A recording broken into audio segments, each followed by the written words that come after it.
hospitalar pela Unixul. Então, o Wendel vai dar o cenário aí do serviço dele no Hospital Santa Marcelina, e depois a gente vai ter a Andréia Oliver Gomes, que é fisioterapeuta do Hospital Santa Marcelina, doutoranda em Ciências da Reabilitação pela Uninove e mestre em Ciências de Reabilitação também pela Uninove, apresentando o protocolo deles aí com relação à cirurgia torácica.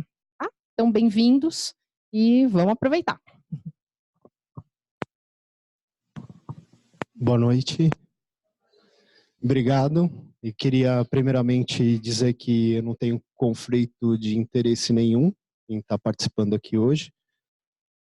Acho que o trabalho que elas fazem junto com o Jean, acho que ajuda muito a fisioterapia. A gente que está, a Edna está aí, tem uma turma mais antiga na Físio. E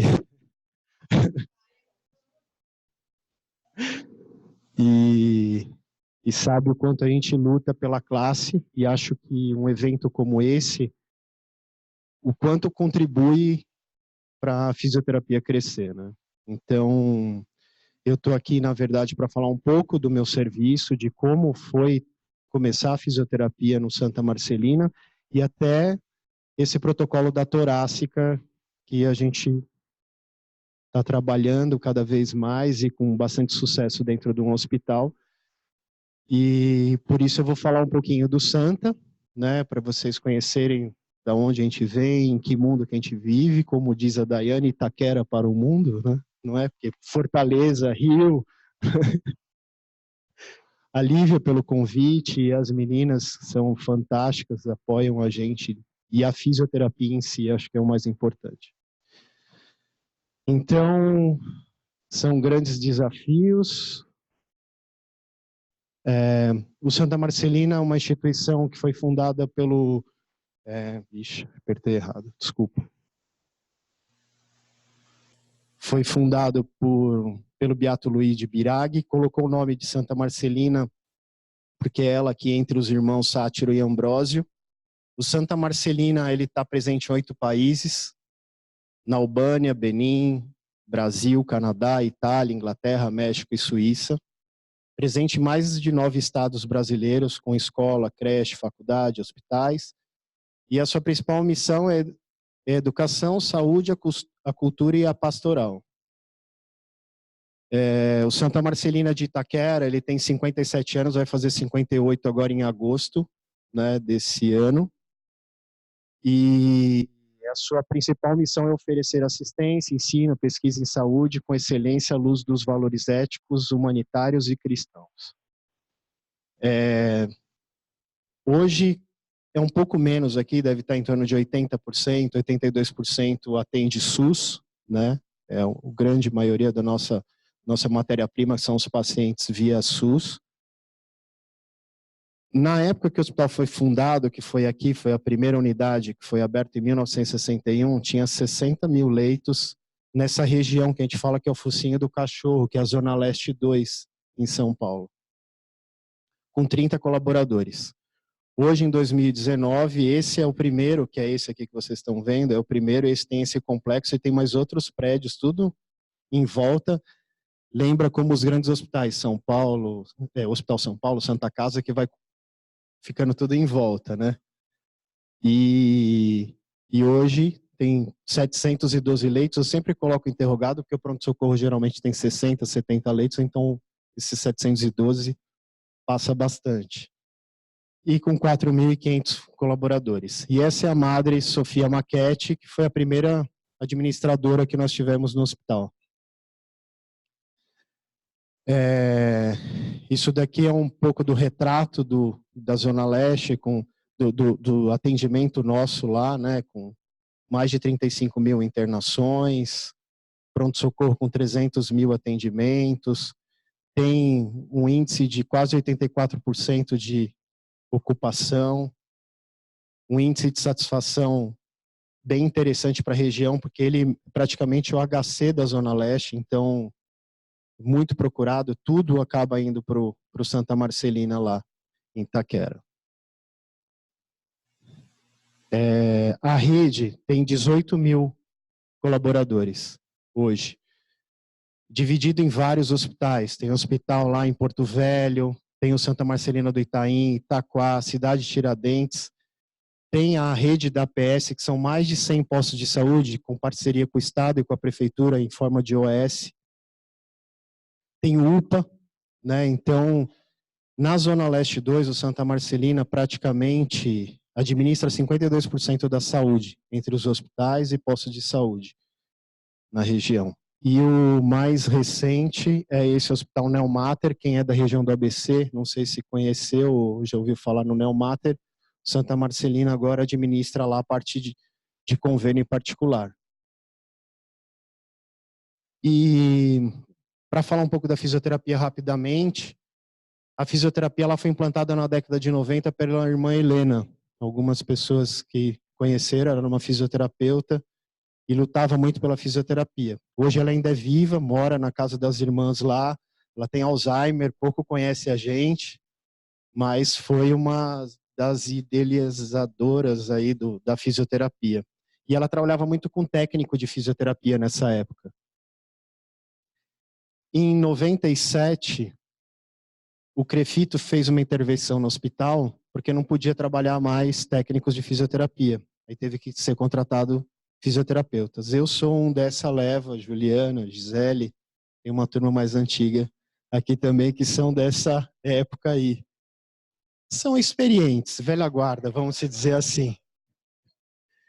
E em 2011 eu recebi essa missão de reestruturar o serviço de fisioterapia dentro do hospital. A minha cabeça praticamente ficou assim e o cabelo não voltou até hoje, né? Então, e é engraçado que quando você é fisioterapeuta, aí você fala assim, se um dia eu for chefe, eu vou fazer isso, eu vou mandar aquela menina embora, eu vou pôr aquele não sei o que lá, eu vou falar de verdade com aquele médico. Não é assim? A gente sempre imagina, se eu for o dono do hospital, se um dia eu fosse o dono, eu ia pôr estacionamento aqui para todo mundo estacionar o carro, não é assim? A gente tem ideia. Balela, tudo mentira, porque o que eu percebi é que as pessoas que eu tinha menos afinidades eram os mais profissionais que trabalhavam dentro da instituição. Porque eu aprendi a olhar com outros olhos as pessoas, que não é porque ela não trocava o plantão comigo que ela era uma má fisioterapeuta.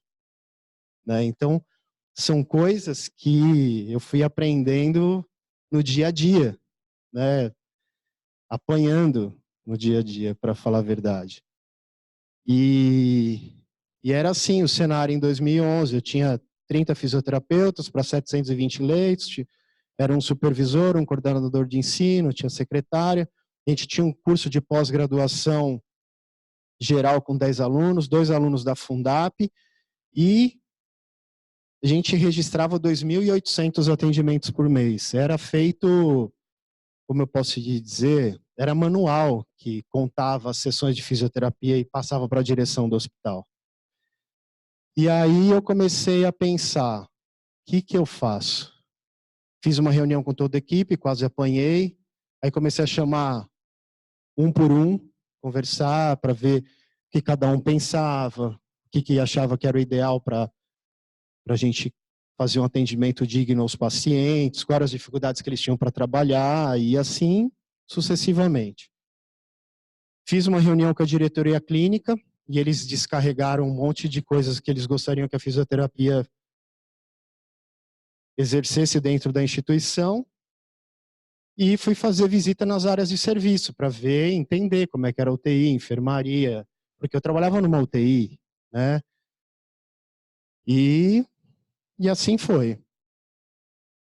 E aí, os resultados das reuniões e das conversas eram que eu tenho um número de fisioterapeuta inadequado, escala inadequada, não existia protocolo, não existia plano terapêutico, não sabia quantos atendimentos eram realizados, o fisioterapeuta não tinha um direcionamento, o descontentamento era geral, a diretoria questionava sobre os resultados e quais. E além de ela perguntar de resultados de atendimento, ela queria saber o que eu podia fazer para melhorar a fisioterapia dentro da instituição. E a minha estratégia foi focar, eu vi uma luzinha lá no fundo, né? Todo mundo usa essa carinha, né? Sempre emoji. Quando eu respondo assim para os meus fisioterapeutas, eles odeiam. E eu ainda escrevo assim, capaz. que é para deixar bem lá no túnel mesmo, para eles entenderem o que achar melhor. E foco na UTI, pronto-socorro. Eu agrupei esses 30 fisioterapeutas e direcionei o atendimento só na UTI. Mapeei o número de atendimento, tempo de internação, valorizar a fisioterapia motora, que era 2% dos números de atendimento, só 2% era fisioterapia motora, o resto era respiratória. Informatização nas prescrições, porque era tudo manual, lá a gente já usava o MV, mas fazia tudo manual, aí passamos a fazer dentro do MV. Abertura de novos cursos, porque lá o Santa Marcelina Hospital Escola, tem residência em todas as áreas, e a direção, o estágio de enfermagem, raio-x, tem vários cursos que é tudo feito dentro do Santa Marcelina, e a fisioterapia, ela queria que também exercesse essa parte de escola. Implementação de protocolo de desmame e extubação que a gente não tinha na UTI. Bom, aqui foi um divisor de águas que eu achei que ia ser mandado embora. Como a gente começou a fazer tudo no MV, a contabilidade, a direção recebia 2.500, 2.800 atendimentos por mês. E na primeira vez que a gente contabilizou, orientou os físios a evoluir, tudo bonitinho, a gente puxava as prescrições no MV para saber, deu quase 5.000 atendimentos. Mandei para a diretoria. A diretoria me chamou, falou, segundo mês você está querendo se aparecer falando que o físio está atendendo o dobro, quem é você? E para explicar, foi muito difícil. Para explicar que a gente estava fazendo a coisa certa, porque antes o físio escrevia assim, fisioterapia respiratória, MHB, né? Manobra de higiene brônquica, e MRP. Aspirado, se tivesse 3x era grande quantidade de secreção, 2x era pouca quantidade de secreção. 1x, esse paciente praticamente não tinha secreção. E aí tinha que escrever, né? Porque eu queria saber como é que o Santa Marcelina recebia a fisioterapia. Chegava lá no convênio, quando fechava uma conta na área de convênio, a conta dava 15.000. Aí a menina da Unimed lá, vamos falar Unimed porque já foi mesmo, falava assim, dá um desconto para mim. Aí ele falava assim, olha, dá desconto a fisioterapia, então baixa para 14.000. Então era assim, eu falei, não, dá o desconto na conta, você quer dar 10%, 15%, 20%, dá o desconto na conta, não desqualifica, porque daí chegava lá, somava quanto que a fisioterapia recebeu, não recebeu nada, porque descontou, não entrou, que a fisioterapia foi feita, e a gente começou a trabalhar com esses números. Com isso, o tempo de internação na UTI diminuiu 30% automaticamente quando a fisioterapia começou a ser intensificada lá. O atendimento ficou mais humanizado, o número verdadeiros de atendimento começaram a aparecer, que aquilo era real. O controle de serviço de fisioterapia começou eu começar a entender quem entrou, quem saiu, quem vinha, quem não vinha, quem era da escala, quem não era, quem substituiu. Separa os meses de férias, você tem 10 fisioterapeutas, um sai cada mês, não 5 em julho e 5 em janeiro, né? E assim você vai adequando a escala, né? E com isso aconteceram novas contratações, maior visibilidade, valorização frente às outras equipes, ou seja, as outras equipes, a enfermagem, a nutrição, começou a ver que a fisioterapia era importante por uma série de fatores dentro da UTI. E eu resolvi colocar, só para encurtar tudo isso, o cenário de hoje, que eu tenho praticamente quase 100 colaboradores, né, ao todo. Isso aqui é uma média que nós fizemos no mês de junho, né, de maio. A gente colocou um número atual, não quis nem trazer média, para vocês verem que a fisioterapia motora é bem próxima à fisioterapia respiratória, que é uma coisa muito importante hoje. A gente tem fisioterapia no ambulatório, tem terapia ocupacional do ambulatório, tem terapia ocupacional dentro do hospital, tem espirometria. O aprimoramento, alguns não sei se sabem, mas o Ministério da Educação cortou, né, o aprimoramento para dar maior visibilidade para as residências, então eles estão apoiando mais a residência do que o aprimoramento, que era tido como um curso de especialização. A gente tem um curso de pós-graduação em parceria com a faculdade da Santa Marcelina, que tem em média 20 alunos por ano. A gente tem residentes, 6 residentes, e bem provável que esse ano a gente está pleiteando a residência em pediatria, em gerontologia e UTI, né? Então, foi tida como a segunda residência mais cobiçada do Brasil, saiu aí em várias revistas, porque eles recebem uma bolsa e ficam 2 anos dentro do hospital, sai praticamente pronto para o mercado. E a gente está na 8ª de evento, 8ª jornada interinstitucional, que junta todos os hospitais, toda a rede Santa Marcelina. Começamos lá com 80 pessoas, hoje passa de 200 pessoas nesse evento, que acontece sempre, né, sabe? E aí, o que acontece? Todo lugar que a gente ia, congresso, sempre se falava em mobilização precoce, mobilização precoce, mobilização precoce. E aí eu chamei as meninas, chamei a Cris, a Juliana que está aqui, e todo esse time que está aqui, a Tamires, a Érica, Juliana, a Karen, a Cris, a Ana. Falei, gente, eu queria implantar esse protocolo aqui. Aí eles falaram, você é louco, isso não vai dar certo. Aqui é muita gente, são muitos pacientes, os pacientes são graves, não dá para fazer. E, gente, vamos tentar. E começamos devagarzinho. E acharam essas escalas como as principais, que era interessante realizar no início e no fim o protocolo do atendimento do paciente, e não só avaliar a etapa motora, mas também a parte respiratória desse paciente. Acho que com tudo isso, o hospital como cresceu e começou a ter fisioterapia nas outras áreas, isso foi chamando a atenção da classe médica, classe e as outras classes dentro do hospital. Falou, nossa, que legal, a fisioterapia faz isso, a fisioterapia faz aquilo, ai que bacana. Né? E acho que isso foi um divisor de águas dentro da instituição. Essa participação da fisioterapia dentro dos protocolos. Acho que isso foi muito interessante.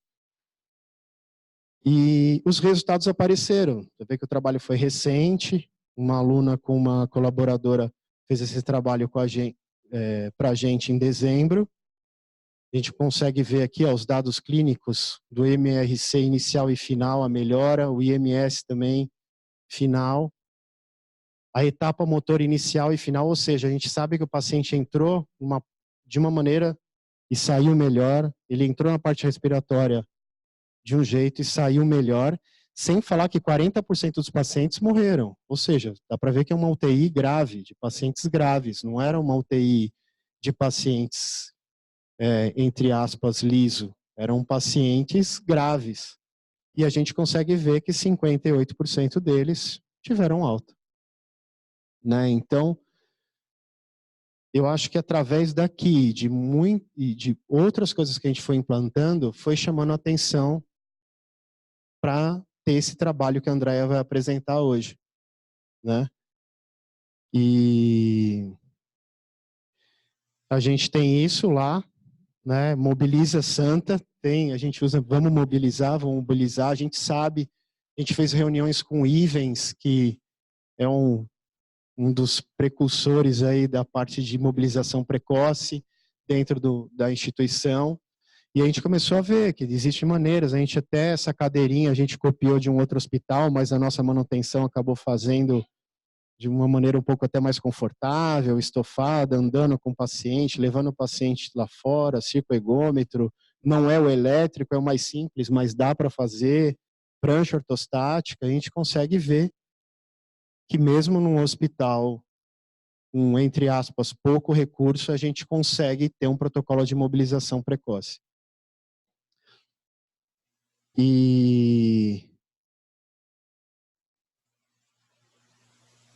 E aí, esses são os protocolos que nós temos implantados e já em andamento dentro da instituição. É protocolo de desmame de extubação, tanto na neo, na pediatria e no adulto. Protocolo de atendimento fisioterapêutico na cirurgia bariátrica. A gente faz o pré e o pós-operatório desse paciente, vai no ambulatório, faz o pré, atende ele internado e faz o pós-operatório desse paciente também, o protocolo de prevenção de extubação acidental, o protocolo da torácica, que a Andrea vai falar hoje, protocolo de desmame em paciente traqueostomizado, já que os pacientes ficam muito tempo entubados lá, então a tráquea é uma coisa que é uma maneira de a gente implantar o protocolo para acelerar a traqueostomia desses pacientes. E o gerenciamento de complexidade de pacientes internados, porque lá, assim, eu tenho clínicas que tem 36 leitos de enfermaria. E a gente tinha um jeito de fazer como se fosse uma classificação de risco desses pacientes. Como eu faço essa classificação de risco? Para a gente saber que paciente é mais grave ou que requer mais atenção da fisioterapia. Então, às vezes você chega lá, tem 36 leitos, 25 pedidos e um fisioterapeuta para atender 5 ou 6 horas e vai atender no máximo 10 pacientes. Como é que ele prioriza esses pacientes? Então, a gente acabou fazendo essa classificação até porque, como tem muito residente médico, ele prescreve a fisioterapia, mas nem sempre aquele que ele está prescrevendo é o que é o mais importante, ou que mais relevante para a gente atender. E hoje também a gente faz parte da participação no PROAD SUS, é um projeto também do Ministério. Quem é o nosso padrinho é o HCOR, o Santa Marcelina. É dentro de uma UTI, é um atendimento mais humanizado, passa visita com a família. É uma coisa totalmente diferente que reduziu a infecção em torno de 50% dentro da UTI e toda a parte de trabalho dos físios, da equipe multi de uma maneira geral, mudou o conceito, assim, né?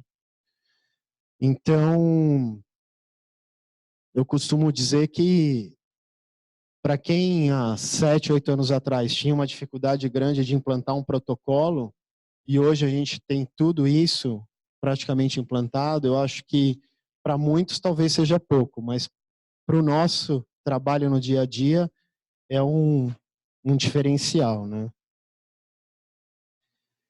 E eu vou finalizar com um vídeo aqui, fui breve para a Andrea poder falar mais do protocolo, mas eu queria mostrar para vocês como foi o caminho para a gente chegar nesse protocolo da torácica. Um dia o chefe da torácica me chamou, ele viu esse trabalho que a gente fazia dentro da instituição e falou: Wendel, você quer ser meu parceiro nesse protocolo? Eu falei: estou super de acordo com você, acho que é uma coisa que ele me mostrou o vídeo que vocês vão ver depois.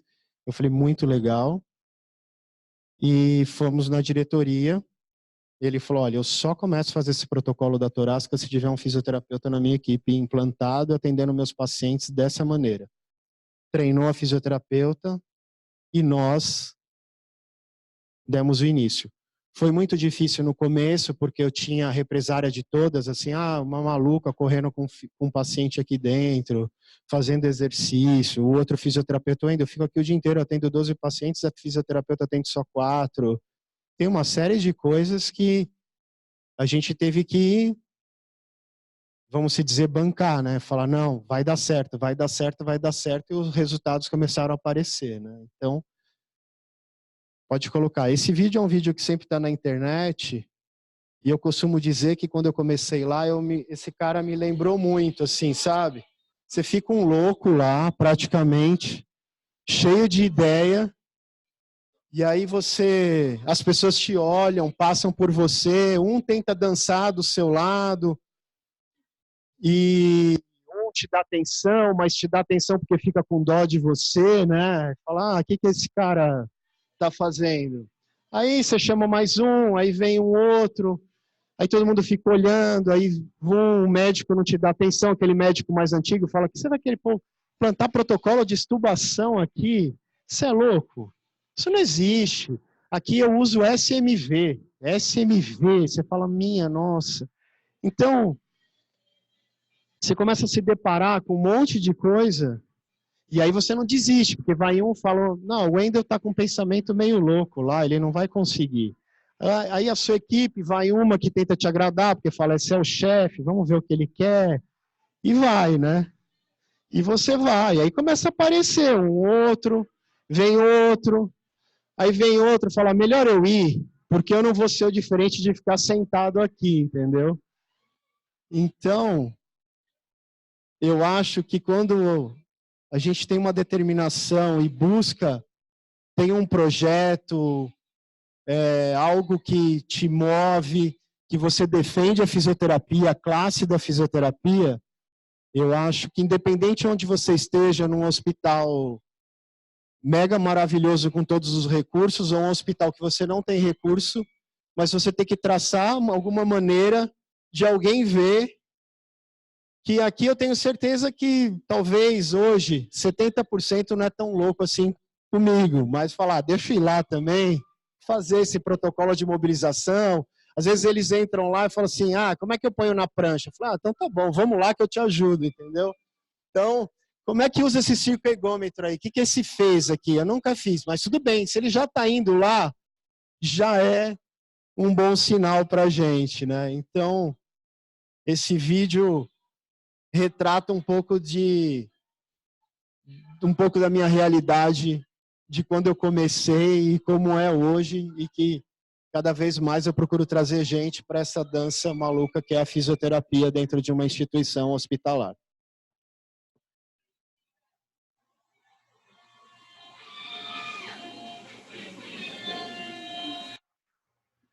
Obrigado.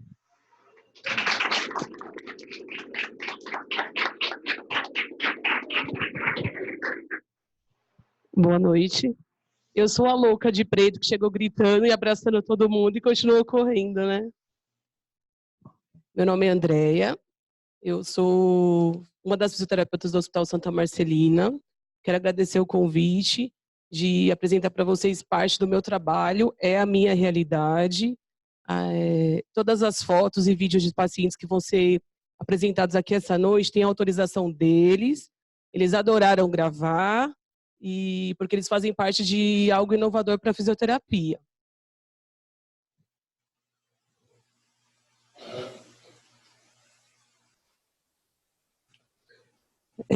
O Santa Marcelina, ele é um hospital grande, como o Wendel falou. Ele tem um centro cirúrgico gigante, com 18 salas de cirurgia, 4 delas é só de emergência. A gente tem um heliporto que recebe o paciente de urgência e emergência de helicóptero, tem acesso a esse centro cirúrgico. Além dessas 18 salas em cima, no 4º andar, a gente tem um outro centro cirúrgico PS, que foi criado com 4 salas para procedimentos de menor complexidade. Esse centro cirúrgico, ele funciona com atuação como hospital escola, então tem a equipe médica responsável de cada especialidade e tem os residentes que operam. Então, dá uma média de 35 a 40 cirurgias por dia, e no mesmo andar, dando continuidade a ele, tem a recuperação anestésica, que tem capacidade para 35 pacientes. E digo a vocês ainda que cabe 50 lá, tranquilamente. A equipe da cirurgia torácica no Hospital Santa Marcelina, ela tem mais de 10 anos. Esses são os 3 médicos que fazem parte da equipe. O médico do meio é o Dr. Fernando, é o chefe da equipe, o que procurou o Wendel para falar sobre o protocolo. O médico à esquerda é o Dr. Igor Abreu, deve ser conhecido de alguns de vocês, porque ele atendia e opera em alguns hospitais. E a médica à direita é a doutora Maria Gabriela, que é a outra cirurgiã que trabalha no Santa Marcelina e no Hospital São Camilo também. A equipe da cirurgia torácica opera lá no hospital todas as segundas e quartas-feiras, uma média de 4 pacientes por dia. Eles escolhem fazer uma cirurgia de grande porte e os demais procedimentos são simples, né? Por causa da demanda de horário, capacidade de vaga de internação, de UTI. Eles fazem atendimento ambulatorial também às sextas-feiras lá, o dia todo, porque eles são hospital referência na Zona Leste, hospital não, desculpa, eles são equipe de referência de cirurgia torácica na Zona Leste, só tem eles que fazem isso lá. E o ambulatório deles é somente na sexta-feira. Na teoria, eles têm vaga para 15, 17 pacientes, mas eu já vi passar 60 numa sexta-feira. A fila de espera para operar com eles dá de 2 a 3 meses, quando o paciente está estável e consegue chegar até a cirurgia, senão fica pelo caminho, né? E o que é a cirurgia torácica? É uma especialidade nova, né? Não tem muitos anos na medicina, e ela trabalha patologias que afetam a cavidade torácica como um todo. da parede torácica, dos pulmões, do mediastino, da traqueia, da pleura, do esôfago. Qualquer anomalia, qualquer disfunção que precise de reparação cirúrgica, é eles que fazem. E como que é a cirurgia torácica no Hospital Santa Marcelina? Por causa dessa demanda gigante de paciente, por eles serem os únicos que operam na Zona Leste inteira pelo SUS, eles são um grupo específico de nódulos e massas pulmonares pelo SUS. Então, todo paciente que tiver problema de massa pulmonar, suspeita na região torácica, passa em consulta com eles. Se for as demais afecções, eles não conseguem, os pacientes não conseguem, por causa que eles separaram assim para facilitar o atendimento lá, né? O hospital não alcança toda a demanda, né? Mas eles também fazem atendimento pelo convênio. Então, eles têm um ambulatório de terça-feira, que passa um número bem menor de pacientes em consultas rotineiras, e a maioria dos procedimentos cirúrgicos pelo convênio são cirurgias para corrigir o desfiladeiro torácico, que é a retirada de costela, a correção do arco torácico, e também a cirurgia de simpatectomia torácica, que é conhecida como para correção de hiperidrose. E os procedimentos que eles mais fazem, os mais comuns lá, é o tratamento cirúrgico de tumores benignos e malignos, as ressecções pulmonares eletivas e de urgência também, a drenagem de tórax, sempre acompanhada de um procedimento de biópsia, algum procedimento cirúrgico, cirurgias de traqueia e correção dos defeitos da parede do tórax. E qual que é a conduta do fisioterapeuta no paciente de cirurgia torácica, sem falar no protocolo do meu trabalho, né? A gente sabe que todo paciente que faz cirurgia tem que sair do leito. Então, se existe uma conduta, tire seu paciente do leito, né? No tratamento de fisioterapia convencional do Hospital Santa Marcelina, os pacientes na enfermaria, eles recebem um atendimento no período da manhã e um atendimento no período da tarde. E a conduta vai conforme o fisioterapeuta. Eu imagino que seja assim nos demais hospitais também, né? E aí, como que surgiu esse protocolo, né, onde a fisioterapia foi requisitada de forma exclusiva? Ele foi criado pelo Dr. Igor Abreu, que é um dos médicos da equipe, e em contato com um colega dele médico que trabalha na França. Ele é um médico brasileiro, se formou aqui, trabalhou aqui, e foi dar continuidade no trabalho dele na França. E esse movimento de recuperação acelerada de pacientes de pós-operatório é muito forte na Europa. Então, esse colega médico dele, conversando com ele, deu a ideia, e aí ele veio à fisioterapia ativa no Hospital Santa Marcelina. Ele requisita bastante as fisioterapeutas lá, ele conhece a maioria delas e está sempre presente. Aí ele criou esse protocolo no ano de 2016 para 2017. Ele fez o registro no Clinical Trials e batizou e patenteou no nome de PROSME, que significa Protocolo de Recuperação Operatória do Santa Marcelina. E aí, quando ele fez esse projeto, ele imaginou avaliar 200 pacientes submetidos a cirurgias eletivas de ressecção pulmonar.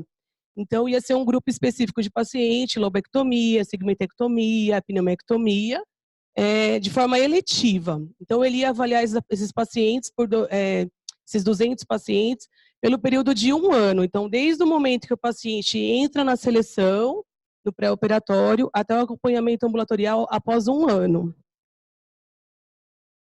E de onde veio esse embasamento científico para criar esse protocolo e de onde esses médicos, né, eles têm tirado isso? Então, desde a década de 60, existe um protocolo, esse movimento, também chamado de Fast Track Rehabilitation, que seria a recuperação acelerada. Esse protocolo chama ERAS, e ele ele foi criado por uma equipe multiprofissional, que é uma série de cuidados específicos direcionados a paciente de pós-operatório. Então, ele envolve cuidado no pré-operatório, no perioperatório e no pós-operatório. E é cuidado multiprofissional. E qual que é o objetivo desse protocolo? É diminuir o tempo de internação do paciente, as complicações pós-operatórias e, principalmente, melhorar a recuperação e a qualidade de vida desses pacientes. E aí, como tudo tem um jeitinho brasileiro, latino-americano, eles se inspiraram no protocolo ERAS e criaram o protocolo ACERTO, que é a mesma coisa, mas é uma versão voltada para a realidade da América Latina. E o que esse protocolo fala? É a mesma coisa do ERAS, né? Eles visam cuidados de incisões oblíquas ou menos incisivas, videocirurgia, informação pré-operatória para o paciente, diminui o número de sonda de dreno, anestesia peridural ou anestesias balanceadas, de acordo com cada cirurgia. O ERAS, ele foi especificamente criado na época para cirurgias da coloprocto.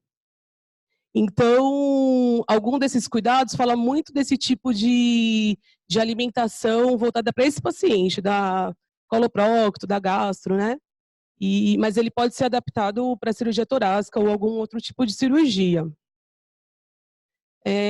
Nesses protocolos não existe uma diretriz ou uma meta que deva ser alcançada, por exemplo, na cirurgia torácica tem que ser assim, na cirurgia retal tem que ser assado, não. São medidas que os profissionais vão tomar pelo melhor cuidado do paciente. Então, por isso que voltou a realidade para a América Latina e o Dr. Igor voltou a realidade para o Santa Marcelina.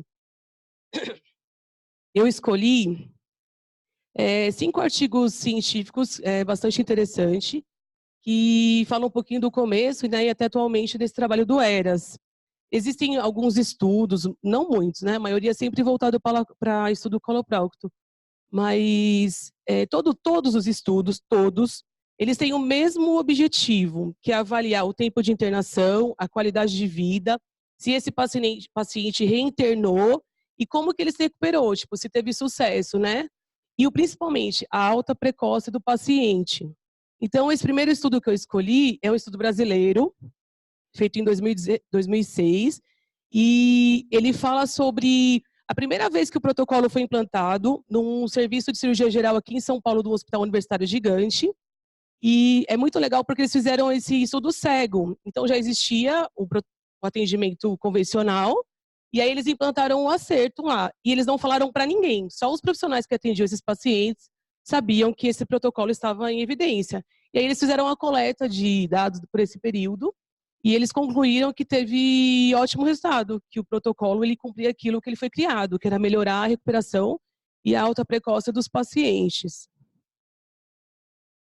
E aí tem um outro estudo que foi feito por esse médico brasileiro que trabalha na França, que é o Dr. João Carlos das Neves Pereira, que ele fala dessa recuperação acelerada de pacientes com câncer que fez lobectomia, e ele fez um acompanhamento, uma experiência de 5 anos. Esse estudo foi feito no Brasil, com médicos daqui e ele também aqui e lá, né, na França. E aí ele observou a mesma coisa, que esse protocolo fez a diferença na vida dos pacientes, teve uma alta precoce, diminuiu o tempo de internação, com isso, consequentemente, diminuiu os gastos hospitalares, e principalmente não tem muita diferença assim, quanto à reinternação, não provocou nenhum tipo de efeito colateral ou intercorrência, ele teve o mesmo desfecho em relação à internação ou morbidade dos pacientes, ele não piorou, pelo contrário, o paciente foi embora mais cedo e melhorou a vida dele. E aí tem um outro estudo recente também, que fala sobre o impacto desse protocolo feito à risca, é um estudo inglês, em paciente eletivo da cirurgia coloretal. Nesse tipo de cirurgia já está bem estabelecido, então os estudos falam bastante disso. E uma coisa que é interessante, todos os estudos, eles falam muito da parte nutricional, que é um dos pilares do protocolo, né? E eles falam da mobilização precoce, no caso, a deambulação do paciente. Só que ninguém usa a palavra fisioterapia, ninguém fala de exercício físico. Se você pesquisar, você não vai achar, né? Só fala disso, que o paciente tem que deambular. Talvez seja assim, porque como esse movimento é europeu, a maioria dos estudos sejam lá quem faz esse tipo de abordagem ao paciente é o médico. Então, quem põe o paciente para andar é médico, quem orienta exercício é médico. Fisioterapeuta tem atuação assim, aqui na América Latina e alguns tipos de prescrição de exercício nos Estados Unidos, né? Na Europa, a nossa função é meio parecida com o educador físico, a gente faz prescrição de exercício físico, né? Não é tão enfatizado a reabilitação como a gente é acostumado aqui. E eu escolhi também um trabalho feito por um grupo da China, é um grupo grande, ele se divide, o primeiro artigo em 2017 é uma revisão sistemática com meta-análise, e eles avaliaram todos os estudos que foi feito a respeito do ERAS em pacientes com gastrectomia total ou parcial. Eles avaliaram estudos que mediram citocinas inflamatórias, tempo de internação, o tipo de nutrição que esses pacientes receberam, e eles chegaram à conclusão que o ERAS é efetivo para esse tipo de cirurgia, para esse tipo de paciente. Aí, em 2018, veio um complemento da meta-análise deles, com o mesmo perfil de paciente, e o interessante é que ali eles já falam da importância da deambulação. E eles preconizam que seja feito, no mínimo, 2 horas de deambulação no dia da cirurgia, e a partir do segundo dia, 6 horas fora do leito, entre deambular e sedestar numa poltrona, mas que tenha que ser feito assim, né? 6 horas fora do leito. E aí, um outro estudo que eu encontrei da parte torácica, né, da parte de cirurgia pulmonar. Aqui, eles avaliaram o efeito do protocolo ERAS na morbidade dos pacientes. Eles escolheram os pacientes que operaram em lobectomia e tinham complicações ou morbidades importantes sobre o efeito de ficar internado. Então, eles avaliaram 30 dias e eles pontuaram todos os tipos de morbidade desses pacientes. E eles chegaram à conclusão que o ERAS teve um efeito positivo sobre esses pacientes, que essas morbidades não tiraram esse efeito positivo que o protocolo tem de ajudar o paciente, de recuperar melhor, e o paciente teve alta precoce da mesma forma. Então, o que é o nosso protocolo, né? O que é o PROSME? O PROSME, ele é um protocolo fisioterapêutico que visa intensificar a fisioterapia nas primeiras horas de pós-operatório dos pacientes da cirurgia torácica, ao chegar na recuperação anestésica ou na unidade de internação, que seria a enfermaria. Qual é o critério de inclusão desse paciente? A princípio, seriam só pacientes de cirurgia eletiva, né? Lobectomia, segmentectomia. Hoje, na prática, 3 meses depois que ele começou a ser executado, todo mundo que opera com eles faz esse protocolo. Então, e como que funciona, né? O paciente, ele opera sempre no período da manhã, eu trabalho no período da tarde, quando eu chego, a cirurgia está terminando, eu vou lá e recebo esse paciente dentro da sala de cirurgia ou na recuperação anestésica. Critério de exclusão. Paciente hemodinamicamente instável, né? Eu falo que seja incapaz de me convencer de que ele não possa melhorar, porque já vi até paciente com hipotensão arterial, hipotensão postural. A gente espera um pouquinho, o paciente é capaz de realizar o protocolo. Não existe um critério que aborte o protocolo. Ele está com a pressão baixa, ele não vai fazer. Ele está com muita dor, ele não vai fazer. Não existe esse critério de exclusão, tá? O protocolo é para ser adaptado ao paciente. Não é o paciente que tem que ser adaptado ao protocolo. Ele é feito para melhorar a vida do paciente. Então, eu falo que enquanto eu estiver no meu horário de trabalho, 1 hora ele vai entrar no protocolo. E esse é o segredo, né, do protocolo de recuperação acelerada. É o que o ERAS preconiza, né? Então, são 3 pilares. O suporte nutricional. Os nossos pacientes, eles não fazem jejum prolongado. Eles fazem um jejum abreviado. Eles fazem ingestão de um líquido claro 2 horas antes da indução anestésica. Claro que o paciente não vai jantar normalmente na casa dele no dia antes, mas ele pode fazer a rotina de refeição do hospital normal, à noite, e aí de manhã ele toma esse medicamento. Ou se ele operar à tarde, 2 horas antes, ele toma esse líquido claro. E o segundo pilar, que para mim, depois do meu trabalho, lógico, é o mais importante, é a excelência no controle de dor operatória. E esse é acho que o maior segredo, né? E começa dentro da sala de cirurgia, começa no procedimento cirúrgico. Os nossos pacientes, eles recebem uma anestesia balanceada, uma sedação que não é tão profunda, que é para o cara poder despertar mais rápido. Então, como que controla a dor? Eu não sei se vocês já ouviram falar, mas existe a solução de Riquet, ou bloqueio de Riquet, como ele é conhecido, que é uma solução aquosa, conhecida também e foi criada para ser opioides free, que é diminuir o uso de opioides durante o procedimento cirúrgico. Então, eles usam bastante fentanil e outras drogas. Só que o bloqueio de Riquet, ele tem ação no tecido, ele não é central. Então, ele é aplicado dentro da cavidade torácica, do tecido, do músculo, injetado no dreno, o tempo todo durante o procedimento cirúrgico, depois do pós-operatório também, ele pode ser injetado através do dreno, dentro da cavidade torácica.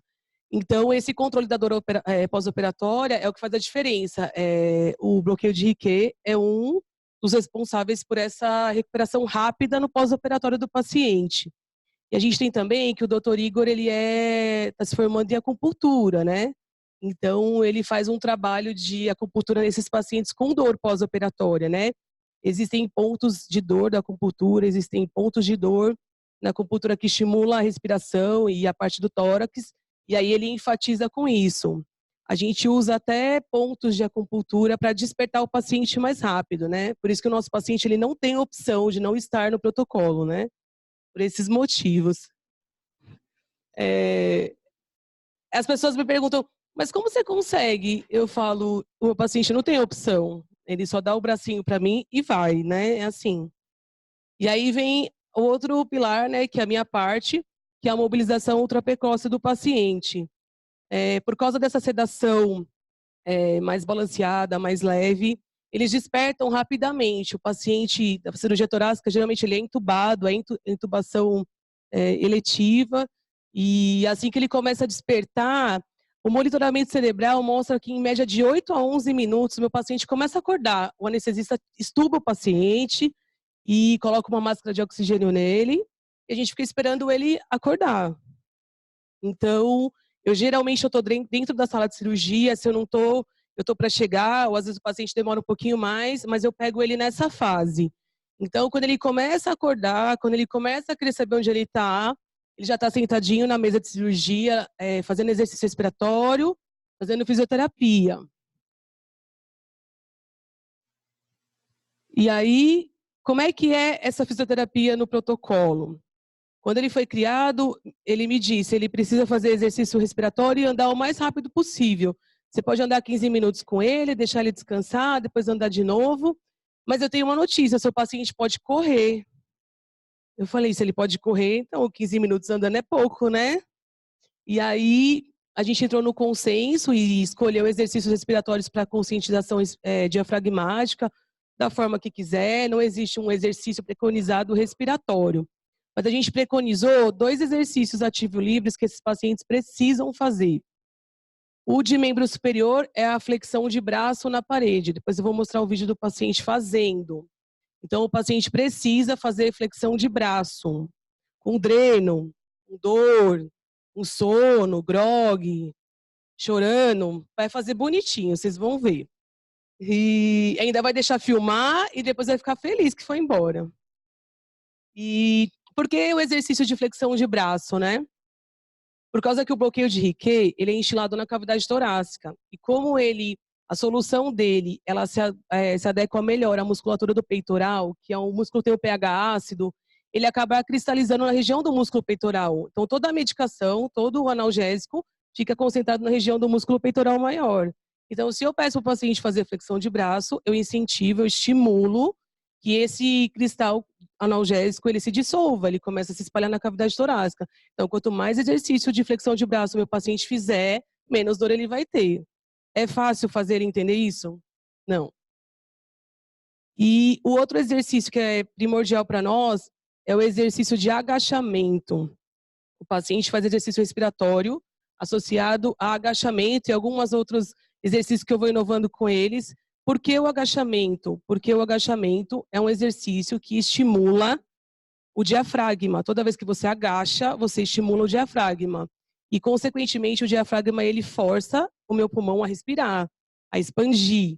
Então, se o cara operou e tirou um pedaço do pulmão, o que o diafragma faz? Vai lá e lembra ele, olha, mesmo com o resto de pulmão, você vai ventilar, você vai expandir. Então, meu paciente precisa agachar.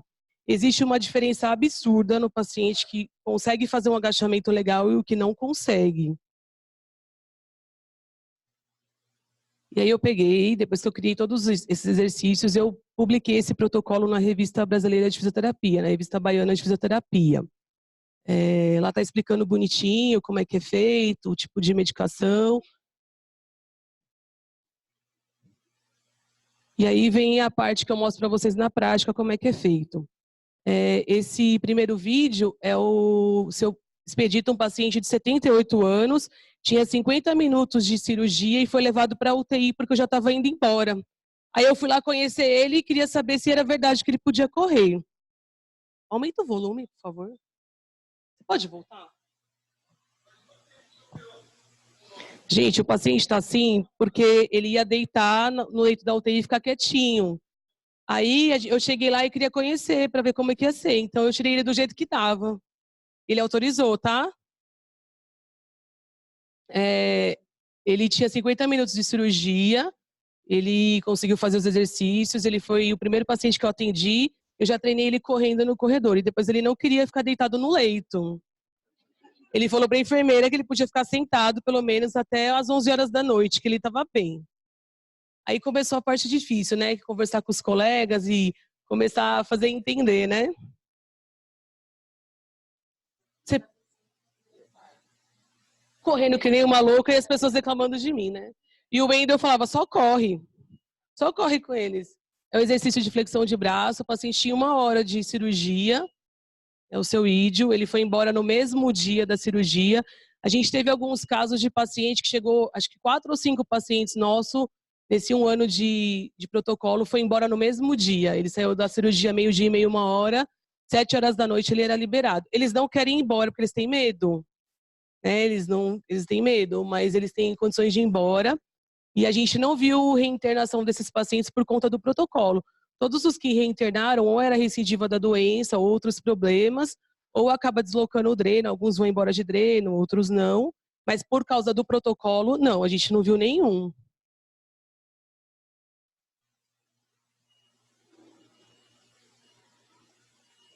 Aí ele está fazendo agachamento.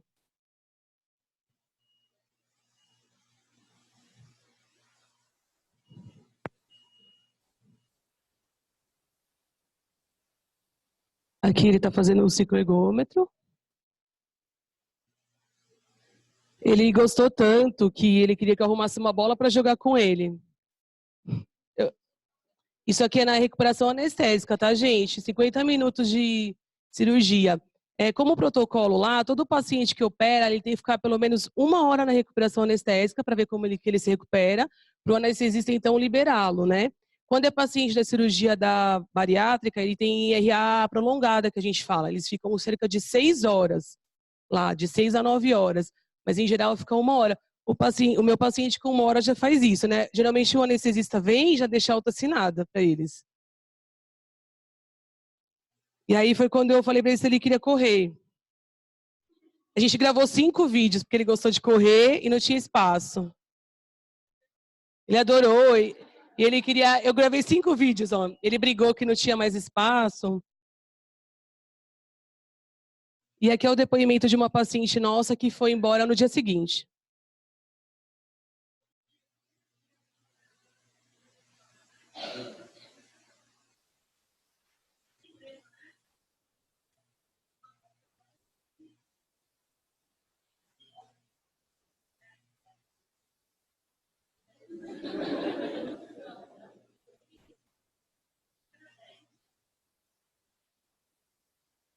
Sem dor, ela fala 6, né?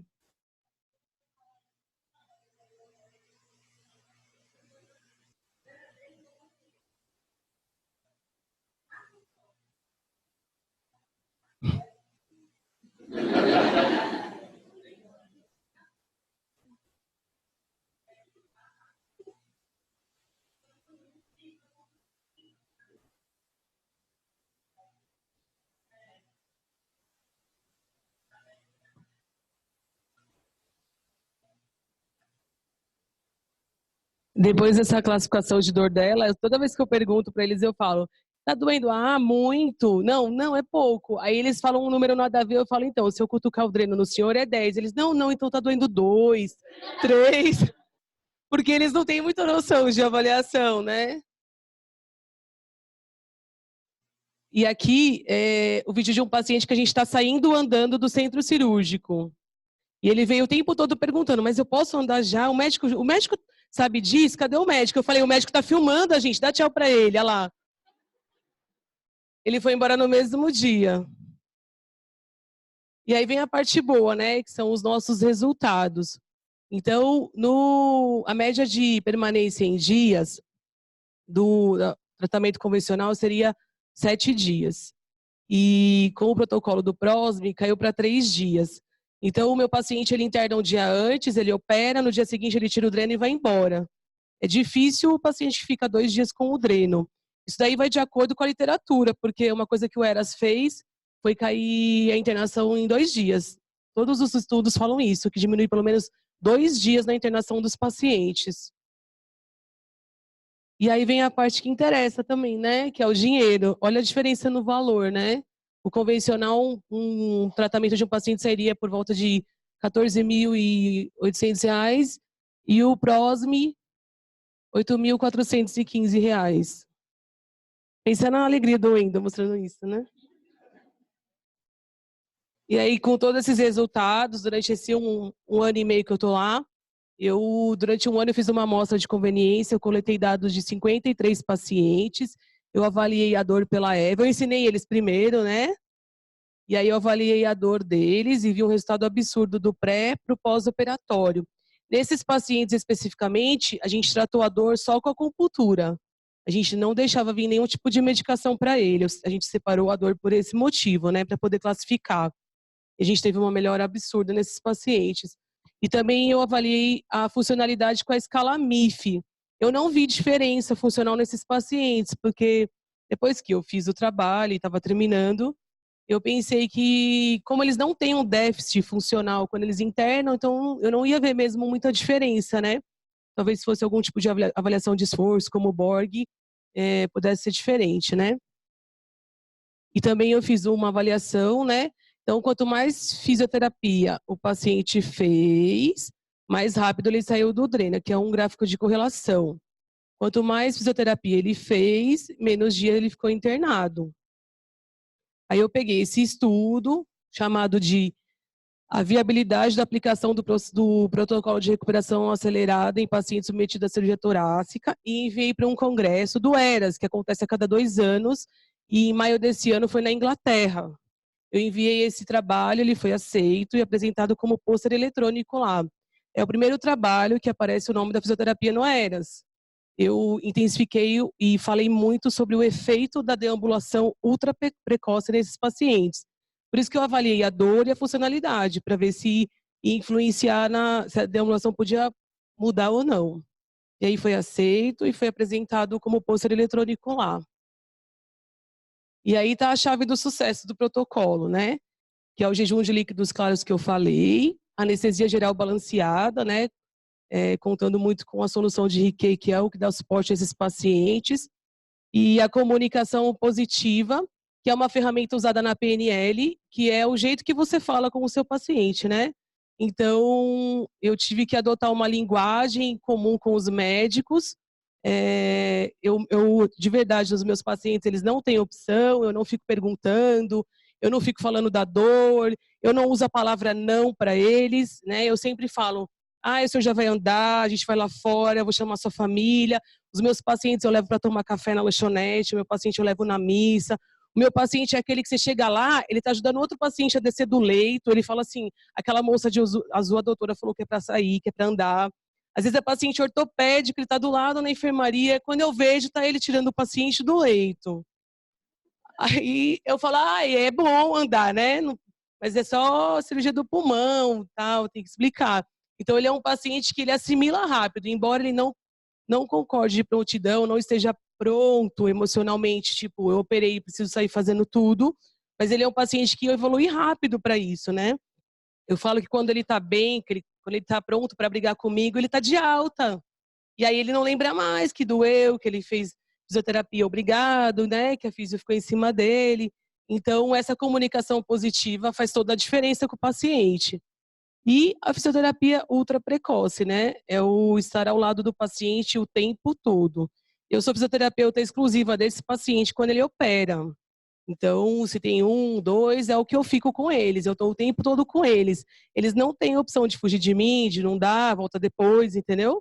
Eu tá com fome, eu dou comida, quer ir no banheiro eu ajudo, eu quero ver minha família, sou eu que levo, eu preciso telefonar, eu telefono, eu tô triste, eu queria rezar, sou eu que levo. Então eles não têm como fugir dessa oportunidade de se recuperar rápido, né? Eu acho que esse é um dos segredos também do protocolo. E aí, como é que a gente está hoje, 1 ano e meio depois? A gente viu esses bons resultados clínicos. Esse paciente aqui, ele está comendo um pedaço do bolo do meu aniversário. e tomando refrigerante na RA. Feliz da vida. E por conta disso, desses resultados, também a gente viu diminuição dos gastos hospitalares. E nesse exato momento, na cirurgia torácica, a gente está numa fase de pré-análise de interleucinas inflamatórias em pacientes que fazem cirurgia. Existe na gastro, existe na coloretal, mas na do pulmão existe 2 estudos somente. E eu que estou dirigindo o estudo e eu quero avaliar o poder da deambulação ultraprecoce. Qual é o benefício, se é semelhante a um exercício aeróbico, que tem de melhorar esse paciente. Porque a gente já viu a melhora clínica, já viu a melhora financeira, e agora eu quero saber biologicamente, né, o que acontece com esses pacientes. Então a gente está começando a analisar, o estudo piloto vai ter 20 pacientes, já começou a coleta com um deles, eles vão ser analisados por 4 dias, e também um acompanhamento ambulatorial.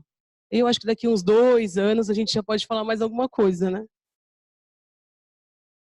E como ninguém faz nada sozinho, né?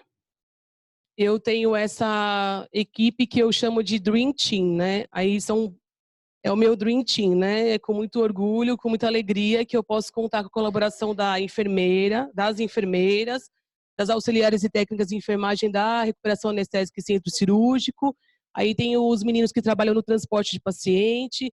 Eu treinei todos eles, treinei a copeira para trazer comida para o meu paciente quando precisar. Eu treinei a faxineira para limpar o chão que o meu paciente precisa andar.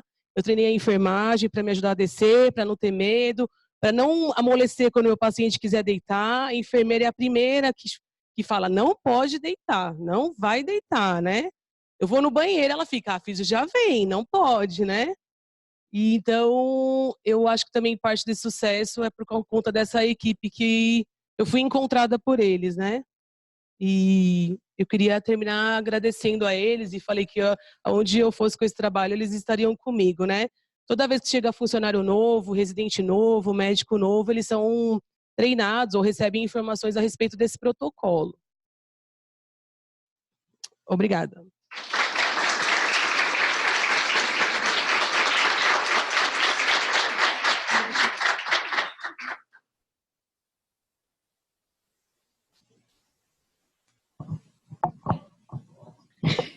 Então, Wendel, Andréia, parabéns pela excelente aula. Eu estou extremamente emocionada com o que eu estou vendo aqui, por diversos motivos. Primeiro, porque paciente cirúrgico sempre foi a minha paixão pessoal, atender esse perfil de paciente. Eu fiquei muitos anos lá na Unifesp, no Hospital São Paulo, na UTI da pneuma e na cirurgia torácica.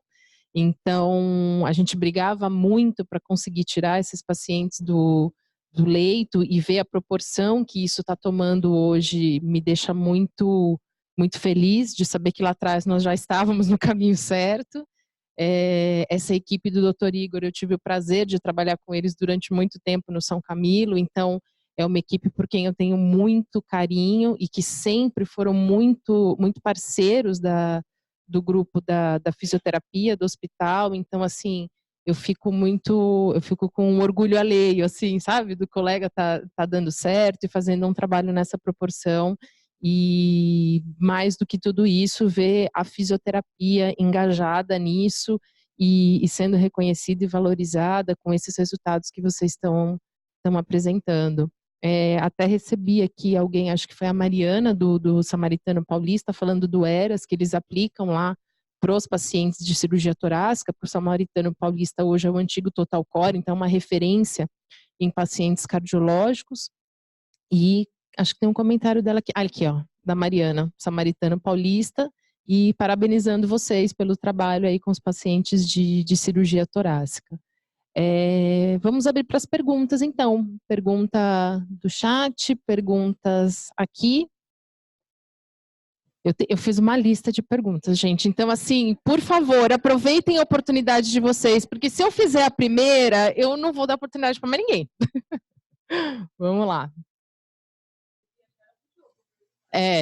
Tá? Porque assim, ó, deu 9h30, esquece, gente, é jogo, brincadeira. Eu tenho algumas perguntas aqui para você. Vai, Mariana, vamos lá. Imaginei que a Mariana fosse ter alguma pergunta. Vamos lá. Sobre o PNL. Palhaço. Gente, intimidade é uma coisa de louco. No chat ela me chama de palhaço.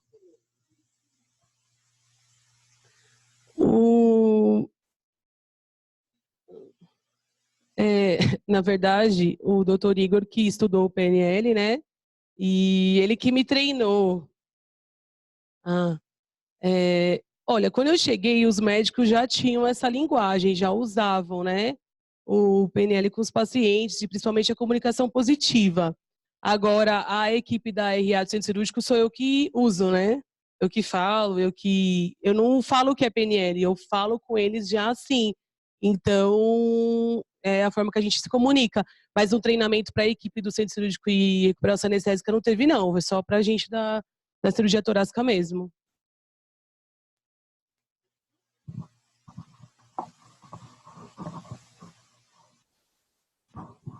Boa noite. Eu gostaria de saber em relação à acupuntura, porque o grande problema que eu já ouvi é em questão de compra das agulhas, como é que fazer para ter agulha para todo mundo, se vocês passam para aquele processo como que fala? De esterilização, ou são agulhas que vocês compram o conjunto já individual?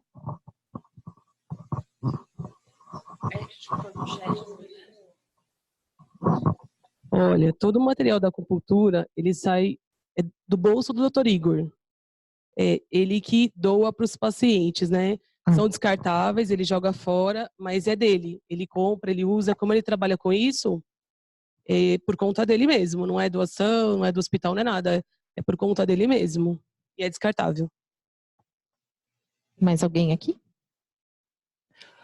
Andréia, eu queria que você falasse um pouquinho, assim, como que é a avaliação pré-operatória desses pacientes? Eles fazem alguma avaliação pulmonar específica?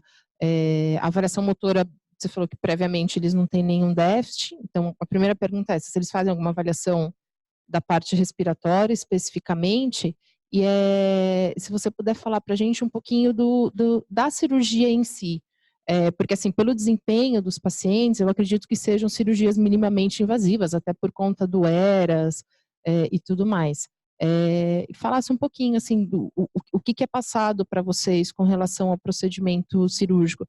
Porque lá no Hospital São Paulo não tinha o ERAS na época, não tinha nada, eram incisões grandes, mas que mesmo assim a gente conseguia, não tão de forma evoluída como vocês, mas ter um controle razoável da dor para conseguir tirar pelo menos tirar esses pacientes do leito na UTI. Quanto à avaliação pré-operatória, eles fazem no ambulatório uma espirometria e tem que ter o exame do PET-CT, que é uma tomografia específica para visualização de câncer, né? De tumores, e eles fazem também uma avaliação com anestesista. Então, essa é a avaliação padrão de todos os pacientes de lá. Eu nem sempre estou presente no ambulatório, porque como é o dia todo, eu assisto só o período da tarde, né? Mas todos eles fazem essa avaliação, às vezes eu participo, às vezes eu ajudo a fazer a espirometria, e é padronizado. Eles têm que ter esses exames, essas avaliações para poder operar. Os procedimentos cirúrgicos lá, por causa da gravidade dos pacientes, eles não são minimamente invasivos. O paciente de lá, ele nunca tem só um tumorzinho, ele nunca é só uma biópsia, são pacientes bem graves lá. Então, existe a cirurgia de vídeo, toracoscopia que eles fazem, quando é possível, mas a maioria é a céu aberto. E o paciente sai desse jeito que você viu. Esse que saiu andando do centro cirúrgico, ele tirou o pulmão inteiro. E estava assim, né? Eu creio mesmo que por causa da experiência médica com procedimento cirúrgico, né? Dos 3 médicos, eu assisto cirurgia com eles, às vezes eu vou só para assistir, ou eu termino de assistir uma, né? E é sempre assim, eles têm essa experiência e essas medicações, esse acordo, essa parceria junto com o anestesista, porque eles têm consciência desse protocolo, então acaba dando certo mesmo. E dificilmente é pouco invasiva a cirurgia deles lá, viu? Mais alguém aqui quer perguntar? Lá vou eu de novo. À vontade. Eu avisei, gente. Como funciona? Cadê? O atendimento dos pacientes após a sua saída do plantão. Pessoal, vários elogios para vocês. A Indianara é do hospital lá de Recife, é do Hospital Esperança. Aqui a Magda pergunta: como ter certeza da capacidade do paciente para para essa prática se você não faz a avaliação prévia? Essa avaliação, não existe uma avaliação prévia minha, mas esse critério de inclusão, de realizar o protocolo, é feito, terminou a cirurgia, o médico fala, pode tirar, Andréia, pode fazer. Não existe, como eu falei, um padrão, assim, uma coisa, tá? Se não tiver assim, a pressão não faz, não. O que pode acontecer, ele fala, André, espera um pouquinho, ele vai para a recuperação anestésica, fica lá com ele. Então, a avaliação prévia existe, sim, dentro da mesa de cirurgia, né? Até porque o cara pode estar bem antes e durante o procedimento, não. E a gente vê o contrário também. Às vezes o paciente está tão dispineico, tão cansado, faz a cirurgia, acorda bem, senta, faz fisioterapia, começa a melhorar, né? Mas existe essa avaliação dentro da sala de cirurgia. Deixa eu ver se eu entendi a dúvida da Magda. Depois, Magda, confirma para mim se foi mais ou menos isso. Eu acho que clinicamente eles avaliam ali durante a cirurgia. Isso. Mas, por exemplo, o protocolo motor que vocês propõem, não. Como que você sabe que o paciente aguentou aquele protocolo? Por exemplo, o paciente que aguentou, ok. Mas e o paciente que não correspondeu ao protocolo todo? É por conta da... Como que vocês sabem se isso é por conta da cirurgia ou se é por conta de algum descondicionamento prévio dele? Eu não tive nenhum paciente que não conseguiu fazer o todo, assim, né? O que acontece é você olhar ele clinicamente e falar, uma vozinha de 80 anos aguenta andar 15 minutos e sentar. E o seu ídio conseguiu correr meia hora comigo num corredor depois, né? Então, todos eles fazem. O que eu faço é medir essa capacidade na hora, olhando o paciente clinicamente, saturação. Ele me fala, eu tô cansado, eu posso sentar? Filha, eu não aguento andar tanto, né? Eu fiz 10 vezes, posso descansar? Então, essa avaliação eu faço na hora que a gente está fazendo o protocolo.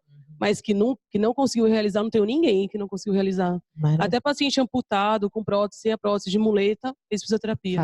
Faz. Mariana, então ela está perguntando como que funciona o atendimento dos pacientes após a sua saída do plantão.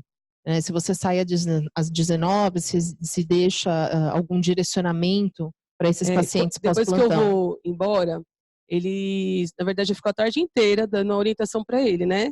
Eu vou embora às 17 horas, às 19 horas, o horário que chega o jantar. Então, depois que ele jantar, ele caminhar 2 vezes, ele pode deitar e dormir, fazer o que ele quiser. Se ele tiver um acompanhante, eu oriento o acompanhante a ajudar ele a caminhar com ele e prosseguir na caminhada.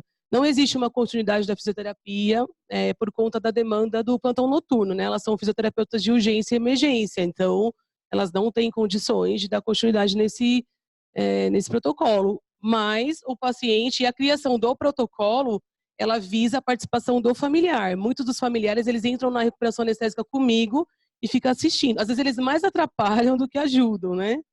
Eles têm dó, que põe para sentar, mas eles são orientados. É eles que dão continuidade ao meu trabalho. E a Indianara pergunta aqui sobre o uso da VNI no pós-operatório para esses pacientes. Né? Eu estava esperando alguém perguntar. E acho aqui, que né? A avaliação da capacidade vital entra à Priscila. E acho que a avaliação da capacidade vital entra na espirometria, né? Que ele faz no pré-operatório. Paciente pós-operatório de cirurgia torácica, né? Alguns têm indicação, outros não, como todo paciente. Eu só faço se o cirurgião fala para mim umas 3 vezes que eu posso fazer, e toda vez que tiver que fazer, ou no dia seguinte, eu sempre pergunto para ele, é para fazer? Saiu o exame? Os nossos pacientes, eles podem fazer fístula pleural em até 72 horas. Então, ele pode fazer esse protocolo comigo bonitinho, e depois ele dormir, fazer uma fístula, e alguém lá fazer uma VNI nele sem saber, né? Então, eu recomendo só se você tiver autorização do cirurgião do paciente. Às vezes, os nossos pacientes precisam, como eles são idosos e têm outros problemas de saúde, eles precisam de UTI. E lá a gente tem uma UTI só de pós-operatório. E o médico de lá adora fazer VNI nos meus pacientes. Aí eu escuto as minhas colegas falando e chamo o cirurgião. Falo, você autorizou? Você sabe? O médico falou comigo, então tá bom. Mas não é uma rotina, é somente se necessário, até porque a deambulação e o treino de corrida, ele faz ventilar o pulmão até melhor que a VNI, né? É muito raro fazer, só quando o cirurgião pede mesmo. Assim, eu até você falando um pouco da liberação do cirurgião ou não, realmente, durante muito tempo, tinha essa restrição do cirurgião torácico de fazer a VNI ou não, enfim, por conta da manipulação cirúrgica. Mas como eu trabalhei muitos anos com o Dr. Igor também, então assim, ele não tinha restrição a isso. Ele não tem mesmo. Né? Pela maneira como vinham os pacientes, ele já chegava na UTI dizendo que eles poderiam fazer, ou se alguma coisa muito específica acontecesse no centro cirúrgico, não. Então, assim, 90% dos pacientes dele, uma vez drenados, né, que eles vinham pra gente na UTI, não teria problema nenhum com relação à manipulação cirúrgica. Então, assim, não é que existe essa restrição pela equipe da cirurgia. Não existe. Realmente a indicação ela não tem pelo desempenho, acredito eu. Tá? Uma opinião minha. A minha conduta, eu gosto de tirar meu paciente do leito. Eu prefiro fazer isso aqui do que colocar meu paciente na VNI. Então, eu só uso se ele tiver uma indicação e o cirurgião falar, olha, precisa fazer. Já aconteceu o paciente fazer tudo isso e a gente fazer VNI intermitente, ou deixar ele um pouquinho para expandir. Mas é somente, na minha conduta, se o cirurgião pedir. Ele não tem restrição, ele não fica bravo se alguém fez ou coisa assim. Eu tomo esse cuidado, porque eu já vi paciente comigo fazendo exercício e deslocar o dreno por causa da pressão que o exercício faz sobre ele, o exercício físico. Então, eu penso 2 vezes no que a pressão positiva pode fazer nele, né? Mas não tem contraindicação, não. Isso aí vai do cirurgião mesmo. Boa noite. Boa noite. André, meu nome é Gabriela. Eu só queria tirar essa dúvida, né, de VNI, porque assim, eu queria saber se os seus pacientes costumam ter recorrência de meta, porque a gente sabe que tem paciente que vive reoperando o pulmão. Então, eu queria saber como que você lida com esse paciente, porque pela sua aula a gente vê que eles tiram dreno rapidamente. E eu queria saber como que você lida, porque onde a gente trabalha, os nossos pacientes vivem reinternando e fazendo ressecções pulmonares, né, de meta. Então, a gente sabe que isso acaba, nas internações futuras, o tempo fica um pouquinho mais prolongado, porque o pulmão já está mais difícil, né, de ser maleável, vai ficando mais duro por causa das ressecções, essa questão de fazer várias fístulas. Eu queria saber como que você faz com esse tipo de paciente, se a recuperação no seu protocolo é igual aos demais, porque lá também a gente faz VNI, depois que a gente fez todos os exercícios, o pulmão do paciente não reexpande, mas muitas vezes é devido dessas cirurgias recorrentes que ele faz. Então, cada vez a capacidade, né, pulmonar dele diminui. Então, eu queria saber como que você lida com esse paciente. O dreno, né, se demora mais tempo para retirar. Essa é só a minha dúvida. A gente tem essa recorrência grande na cirurgia torácica. Eu acho que isso é da doença do câncer de pulmão em geral, né? A gente tem 2 pacientes, uma operou 4 vezes, tem 30 anos, já operou com a gente do tórax 4 vezes, e toda vez que eles operam, para mim, é um protocolo de novo. Ele caiu na minha mão, é protocolo, né? Eu não trato ele como faz o protocolo e tal. Aparece essa dificuldade, o paciente é mais complicado, né? E fica mais tempo no dreno. A gente vê muito lá paciente que acaba indo embora com dreno de longa permanência. Então, a gente vê muito mais isso lá do que paciente que fica internando e reoperando, entendeu? Geralmente eles vão com dreno de longa permanência, são encaminhados ao oncologista e só daqui a um tempo, se tiver necessidade de cirurgia, volta.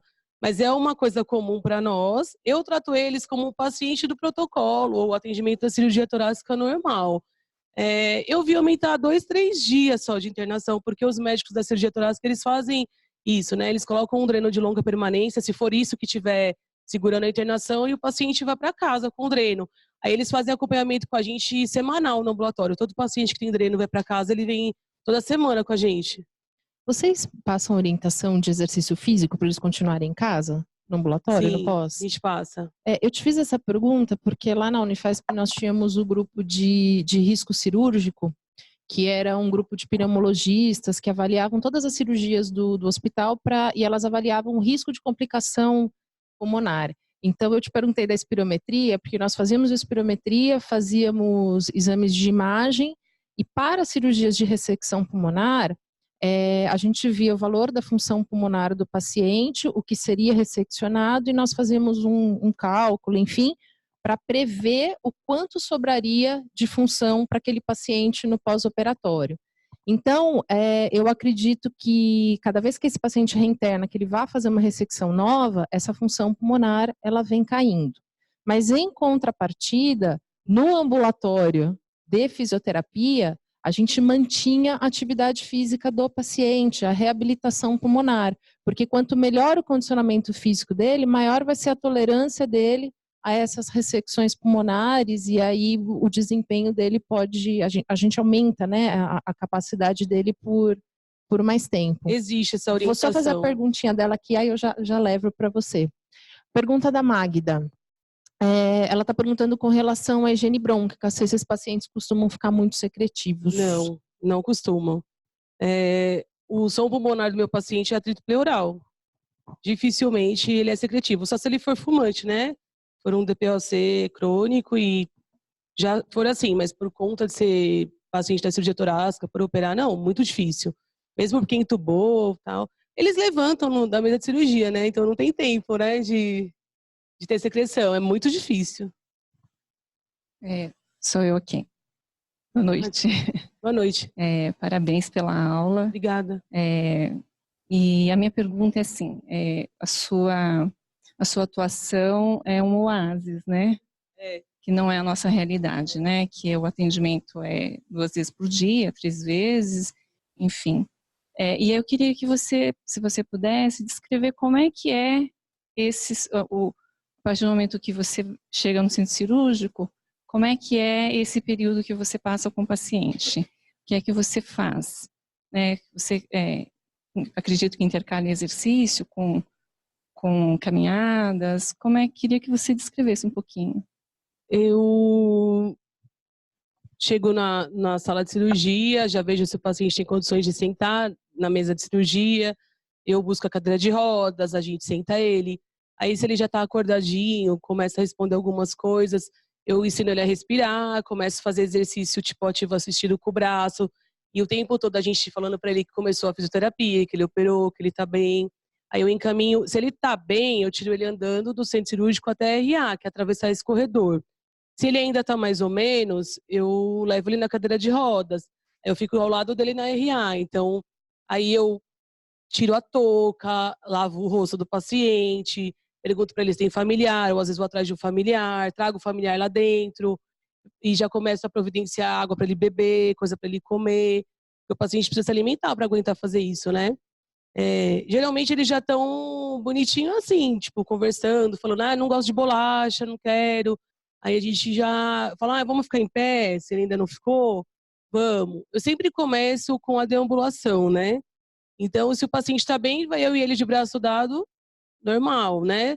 Se ele está ainda um pouquinho grogue, vai eu e mais uma técnica de enfermagem, mas ele vai andando. Aí eu levo ele lá fora da recuperação anestésica, a gente fala com a família, volta, senta de novo, leva no banheiro, leva para ver a janela. Às vezes levo ele até lá dentro do centro cirúrgico quando ele está acordado, que ele está curioso para saber como é que é o centro cirúrgico. Aí vai o paciente, aí fica todo mundo olhando lá, o paciente voltando, né? E a gente fica o tempo todo junto, né? Lá na RA elas falam que eu sou a babá do tórax, né? Elas me chamam de babá do tórax. Então é o tempo todo, senta, vamos fazer exercício, vamos agachar, vamos fazer exercício do braço. Agora a gente vai correr um pouquinho, aí senta, descansa. Aí eu deixo às vezes ele 15 minutos conversando com a família. Aí chama, quer falar com fulano no telefone, fala com fulano. Eu tô sempre do lado dele, o tempo todo. O protocolo, ele não existe uma ordem das coisas, sabe? Ele tem que andar, depois tem que sentar, depois tem que... Não, ele tem que cumprir a fisioterapia imediata. Então, eu faço da forma que for melhor para cada paciente, né? Às vezes o paciente demora muito para acordar. Então, eu fico lá e a gente chama o doutor Igor, aí faz a acupuntura, a gente aquece o paciente, senta ele, chama a família, fica esperando, fica estimulando o paciente o tempo todo, até ele entrar no protocolo. Para mim, eu cheguei lá e já é o protocolo, né? Começa a fisioterapia. Então, essa rotina nossa mesmo. Aí, geralmente, com 1 hora ele vai para a enfermaria. Aí, na enfermaria, ele já vai sentado na cadeira de rodas. Chega lá, o rapaz do transporte, as enfermeiras, o pessoal da enfermaria já sabe que ele tem que ficar sentado na poltrona até eu chegar lá. Aí ele fica sentadinho. Às vezes eu espero ele dar uma descansada de 15 minutos, ajudo a trocar de roupa, procuro chinelo e vamos andar, e fazer exercício. Levo ele em outra enfermaria, levo ele para tomar sol, levo ele lá embaixo na capela, volta. Eu ocupo o meu tempo com ele, caminhando, conversando, fazendo exercício, mostro o vídeo dos outros pacientes, a gente tira a foto, eles veem outros pacientes, tipo, eu passo o tempo todo fazendo a fisioterapia do jeito dos pacientes. Eu procuro fazer de uma forma leve, sabe? Ah, agora a gente vai agachar, vai fazer movimento com o braço. Não, vamos sentar ali um pouquinho. Aí, quer beber água? Então, o tempo todo, não tem um número certo de agachamento, não tem um número certo de flexão de braço, não precisa fazer 3 sessões e parar, não, ele vai fazer o tempo todo. E o legal é que no dia seguinte eu sempre escuto alguém falando, o seu paciente andou hoje, o seu paciente estava agachando sozinho lá, né? O seu paciente não para de agachar. Então, eles acabam fazendo. Eu procuro fazer eu sou muito incisiva com eles, mas eu procuro fazer esse tempo de uma forma leve, né? De que seja agradável, porque ele tem que fazer. Então, é assim que eu faço. Só para complementar, eu acho que em termos de custo, isso, de fisioterapeuta, eu acho que a maioria dos gestores aqui, quem está, deve estar pensando como é que você deve manter um fisioterapeuta destinado como babá de um paciente, né? A gente acha que isso é difícil acontecer. Mas, para mim também foi muito difícil perante a minha equipe, porque a minha equipe também trabalha com número de atendimentos, com mínimo de atendimento, com outros tipos de protocolo dentro da instituição que requer um número X, a gente sabe disso. Mas, olhando por outro lado, o custo, para mim que trabalho no SUS, para a instituição foi tão grande que acaba se pagando 5, 6 fisioterapeutas se tiver lá. Então, quer dizer, hoje a cirurgia bariátrica está brigando para ter uma fisioterapeuta como a Andrea faz e as outras equipes de parede, de cirurgia de... Como é que é, André, que o menino estava falando? Da cirurgia geral, outro dia ele me encontrou. Então, o que acontece? O trabalho, como ela faz no centro cirúrgico, as outras equipes cirúrgicas começam a querer também e não querem passar pela UTI. Imagina, 80% dos pacientes que operam não passam mais pela UTI. Só a diária de UTI, para nós, é um trabalho gigante. Eu acho que até para mim mudou um paradigma nesse sentido de número de atendimentos, de enfrentamentos em relação à instituição. Até quando a gente levou esses custos para a diretoria, acaba se justificando, né, em termos de valor financeiro, o fisioterapeuta acaba se pagando, entre aspas, por esse paciente ir embora logo, né?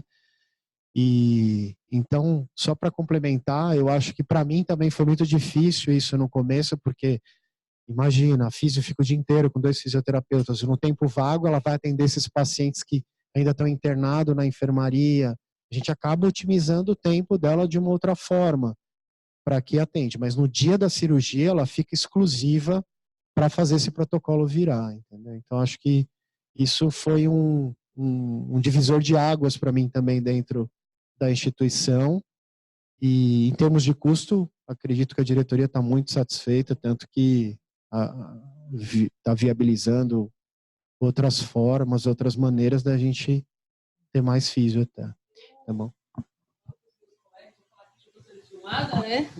Falei na aula lá, não fui eu que escolhi, tá, gente? Eu não fui presenteada, né? É um privilégio ser fisioterapeuta lá deles. É o sonho de todo físio poder tratar o paciente assim. E não foi eu que escolhi, foi o Wendel que me escolheu, né? Então toda vez que alguém faz alguma coisa, foi o Wendel que escolheu. Tudo a culpa é do Wendel. Gente, é o seguinte, eu vou encerrar com uma pergunta aqui do chat, do Danilo. Danilo, estudou comigo, chefinho, muito bom esse menino do Hospital Paulistano. E aí a gente vai encerrar com essa pergunta, mas a gente vai voltar com um slide, com o e-mail da Andrea, então qualquer pergunta a mais que vocês tenham, pode encaminhar para ela, que ela está à disposição aí. Então o Danilo perguntou qual tipo de complicações ou de intercorrências que vocês têm durante a aplicação do protocolo. 2, basicamente. O paciente faz hipotensão, não muito severa por conta da anestesia, mas é raro e com o passar do tempo, que vai passando o efeito e se estabiliza, dificilmente faz alguma intervenção medicamentosa ou cancela. Eu vi um paciente só nosso que a gente não fez o protocolo por causa que ela não estabilizava. E às vezes a gente melhora com a acupuntura, né? E a outra intercorrência não, mas que eu vejo assim comum que acontece é náusea e vômito intenso às vezes. Principalmente se for mulher jovem, de 25 a 30 anos, elas dão um show de náusea, vômito, de escândalo e passa mal, mas a gente espera melhorar um pouquinho e continua fazendo fisioterapia. É só essas duas. Eu nunca, graças a Deus, nunca passei por nenhuma intercorrência que causasse parada cardíaca ou tivesse que retornar para o centro cirúrgico, nunca. Uhum. Maravilha. Wendel, vocês têm cirurgia cardíaca lá? Bastante? Então, qualquer dia a gente vai tomar um café com a Mariana lá no Samaritano Paulista, bater um papo com ela. Vocês estão sendo muito parabenizados aqui no chat, o pessoal lá de Fortaleza. A Magda também parabenizando vocês. A Mariana já concordou com o café, certo? Então, gente, muito obrigada. Meus parabéns, assim, acho que de todo mundo pelo trabalho que vocês estão desenvolvendo lá no Santa Marcelina, acho que principalmente por ser um hospital público, quando a gente fala, a gente tem muito essa cultura de que o hospital público, por falta de condições financeiras, não consegue prover uma assistência devida, adequada, de qualidade, e acho que vocês veem justamente na contramão. É um hospital público que está trazendo, através da fisioterapia, lógico, o trabalho multiprofissional, mas assim, destacando a fisioterapia como um grande save, né, econômico para o hospital, mostrando que é viável sim. Acho que abre uma porta aí para a gente também rever os nossos conceitos de gestão, de assistência, de tudo. Então, meus parabéns para vocês. Muito obrigada por compartilharem essas informações com a gente e tá aí o resultado, todo mundo parabenizando vocês. Obrigada pela participação do pessoal aqui do chat, espero que continuem, né, a participar com a gente.